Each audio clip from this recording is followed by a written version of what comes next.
Good morning, good afternoon, good evening, you lovely people, whichever one it is for you.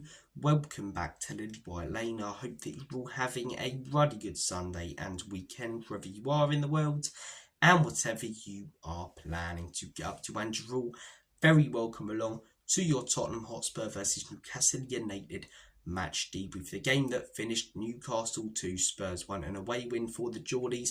Yet another loss for Spurs, another loss at home. We haven't won at home in 2 months. That's 10 losses in the Premier League this season. We're picking them up like they're going out of fashion, to be honest. At the moment, the club are in absolute shambles, but there's an argument to be made yesterday that we were unlucky. And that's the question I want to ask you guys, right? Were we unlucky yesterday, or were we outclassed like we have been recently by managers such as Nuno, you know? Did we have a few decisions go against us yesterday, and if they didn't, we get a winner, at least a point?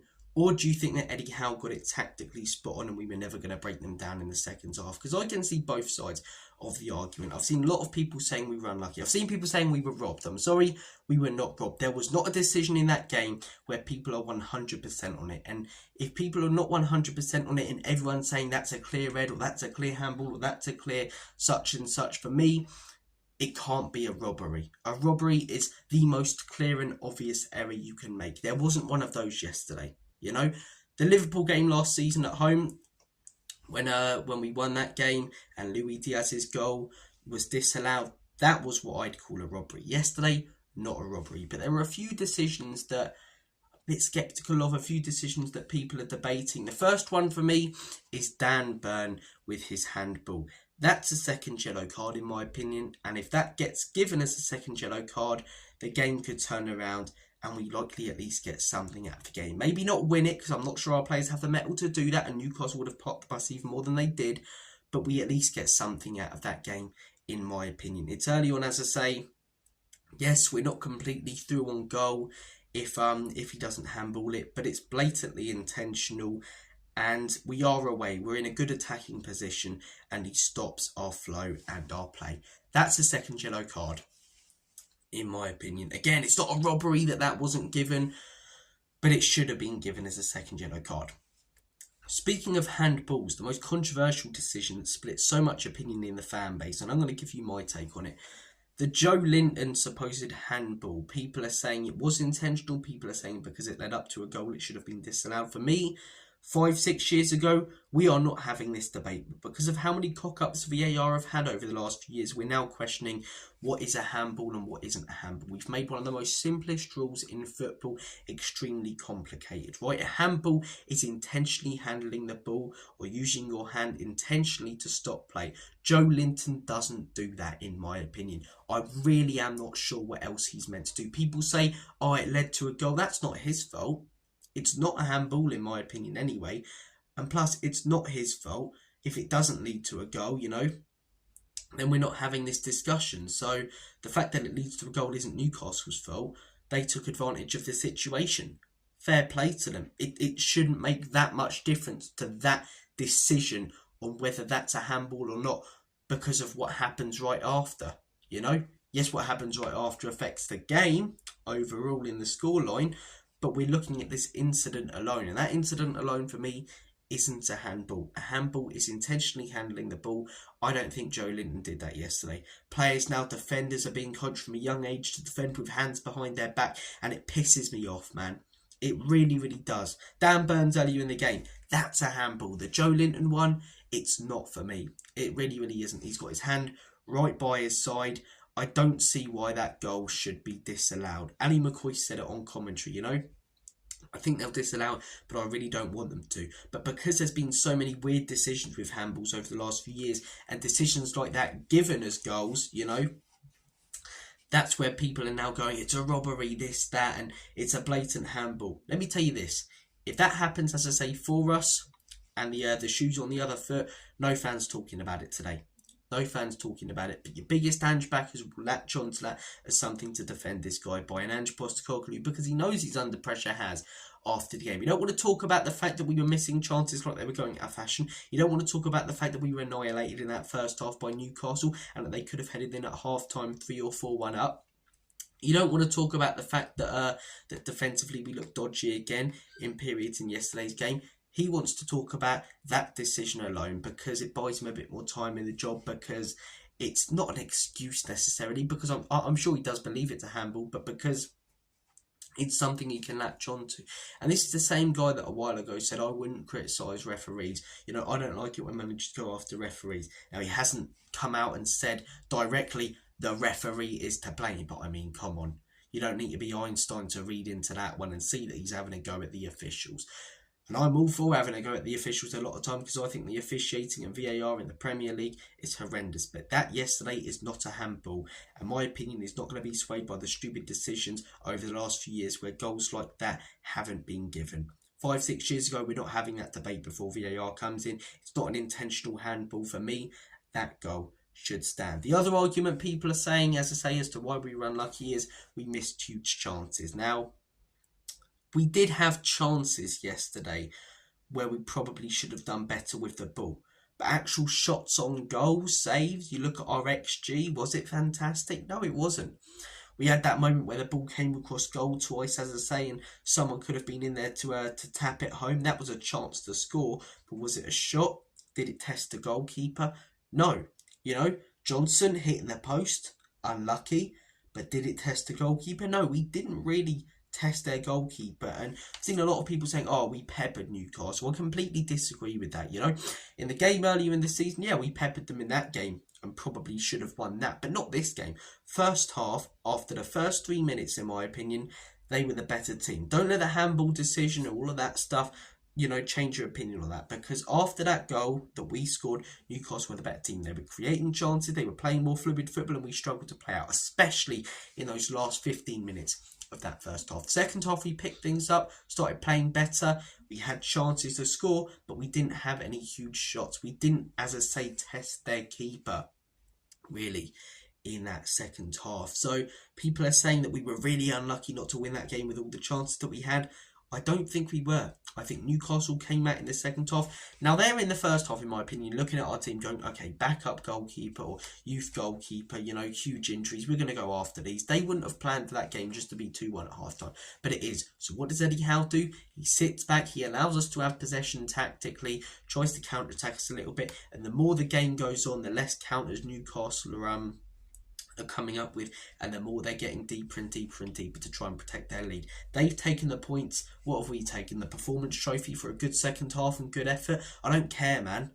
Maybe I care a bit more about good effort when we lose a game and talk a bit more about these decisions, you know, when we're fourth, third, maybe, you know, in a really good position to win a trophy this season, but we're not. We're not. The club are a shambles at the minute. The club are an absolute joke at the minute. So, in my opinion, as I say, it's one of them where we weren't unlucky yesterday. I think we were more outclassed. The Dan Burn one should have been a yellow. Maybe we were a little bit unlucky there. The handball, for me, not a handball. People saying we peppered them, we dominated that game, we should have scored more. Look at the XG and how many times we actually tested their keeper. We scored as many as we probably should have. In all honesty, scored as many as we probably should have. And in the second half, they tactically outclassed us. Their manager adapted. Their manager changed things. Ours didn't. Eddie Howe shouting instructions at his players. Andrew Postecoglou standing there, hands in pockets. The only decision we were unlucky with yesterday, for me, was the Dan Burn one. I think we were far more outclassed than we were unlucky in yesterday's game. Look, there were positives. Now, I want to discuss them, right? The first one, Brandon Austin. We've obviously signed that new goalkeeper this morning. I'm not going to pass judgment because I don't know anything about the guy. I'm not going to pretend to be one of these statisticians, you know. If you want to hear, you know, people giving stats about goalkeepers and new players and things, check out Ash Matic over at Spurs Kings. He's fantastic for that sort of thing. You know, really does his research, knows his stuff. I'm not going to pretend to know much about this guy, in all honesty. I'm going to give him a chance when he comes in, but I look at that Brandon Austin performance yesterday and I think, why are we bringing this guy in? Ange talks about developing the youth. Develop them then.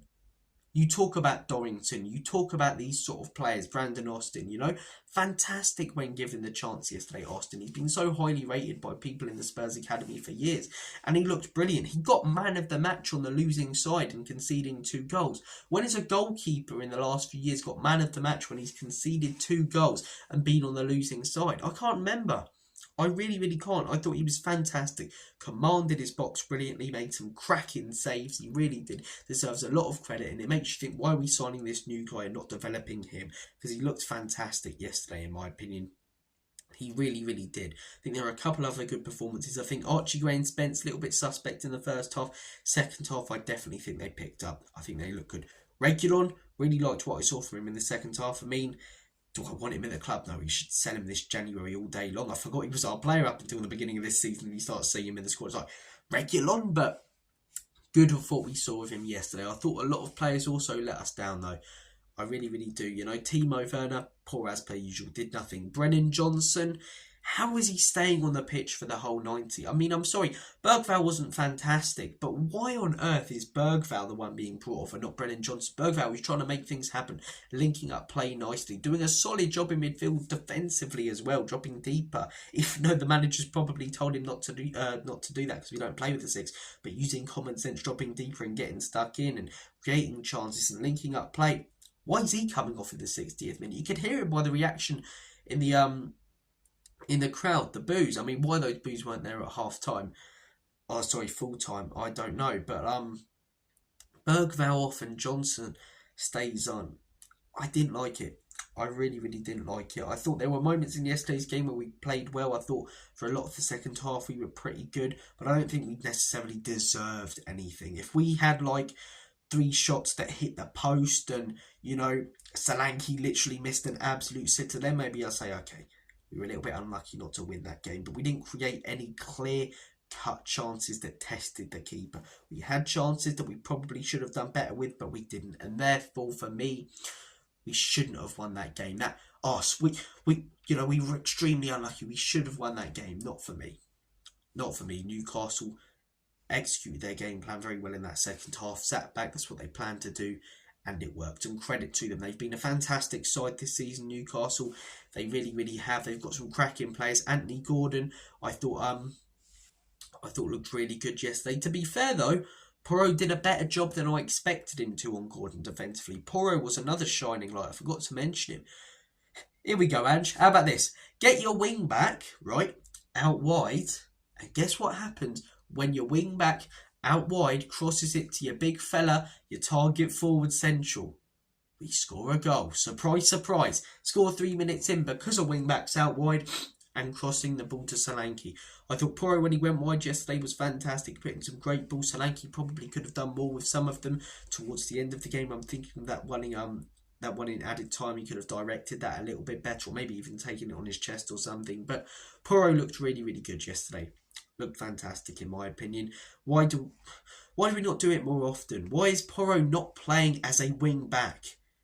Basically plays as a midfielder for us. Why?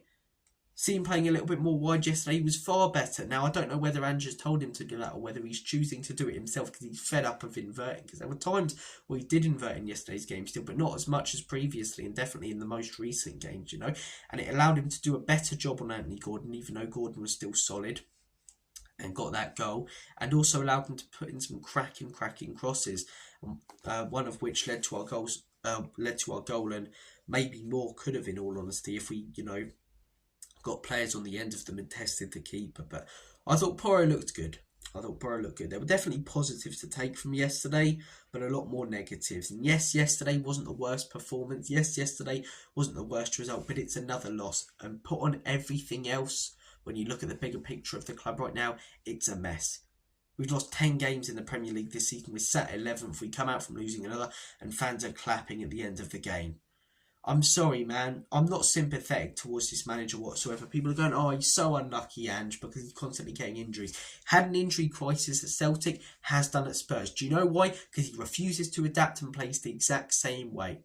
And it turns our defenders' hamstrings into cheese strings. Mickey van der Ven, Romero, Udogie, constantly getting injured. Look at Romero's injury record before. Was he constantly getting injured? No. Udogie? No. Van der Ven had that one the season before he joined Spurs, but before that, no. Ange Postecoglou had this injury crisis at Celtic, he had it at Spurs, and it's because when these injuries start racking up, he changes nothing. Most teams, you get 1 or 2 injuries, you change your tactics a little bit to make sure you don't get any more. This guy doesn't whatsoever, and it causes us to get more, in my opinion. He needs to go. His win record is pathetic, in my opinion. He's had 2 seasons. we're in his second season now. First season, everything apart from those first 8 to 10 games were pathetic, but you give him the benefit of the doubt. I personally did. I said, okay, I'm not going to call for a guy out in his first season because it's his first season, right? But there definitely needs to be improvement. I'll judge him based on what happens in the summer. Then he comes out and says every signing is his in the summer. Okay, fair enough, mate. So if it goes tits up, I'm going to blame you. Then he says, blame me if things go wrong. Every signing is mine. I'm happy with the squad. There's no reason why we can't contend for the league title. Okay, cool. Let's see what happens. We're midway through his second season. We're sat mid-table. And Andrew's biggest backers are going against his own words and blaming everyone but him. He said himself, blame me if it's going wrong. So blame him then. You're not even holding your favourite manager to his word. It's mad. This guy, why is this the guy that so many fans have decided to believe in? I don't get it. Because once every 2 months we pull out a brilliant result and great performance, yeah. Fantastic. You know, brilliant stuff. But it's once every 2 months. There's no consistency. The win record's pathetic. There's no adapting with the tactics. He causes us to have constant injuries. The squad management's pathetic. He doesn't play to the players' strengths. And whilst these players aren't title contending players, they're better players than Brentford have got. They're better players than Brighton have got. They're better players than Forest have got. They're better players than a lot of the clubs above us have got. But what do their managers do different to Ange Postecoglou? They play to their players' strengths and they get the most out of their squad. They adapt. They get results. It's about the win, not the entertainment. I would take someone like Thomas Frank, Iraola, Marco Silva all day long over this guy. In my opinion, he's got to go. He's got to go. I've been saying it for a while now. The stuff he comes out with, I'm okay with conceding goals. The arrogance now that he has in his press conferences. I'm sorry. Jose and Conte, they were let down by the owners. You guys know I'm big Enoch and Levy out. They were let down by the owners because they came in, they wanted experienced players, they were given youth. They wanted people like Skriniar and Bastoni. They were given the likes of Roden and Longley. Andrew wanted Van der Ven, he got Van der Ven. Andrew wanted Maddison, he got Maddison. I'm sorry, we're 1.5 seasons into this guy's tenure. He's had 300 plus million backing. He's had more backing than the other two managers. Results wise, he's done a far worse job. Ange out, Lange out, Enoch out, Levy out. Take care, guys. Not the most optimistic video, but I can't be with the state of the football club right now. Just feel so dejected. In other news though, got a new lovely puppy in the family. Gonna go and spend some time with him, little Frenchie. So life's not all bad. Separate Spurs from life. You'll be happy. Take care, guys. All the best. Company Spurs.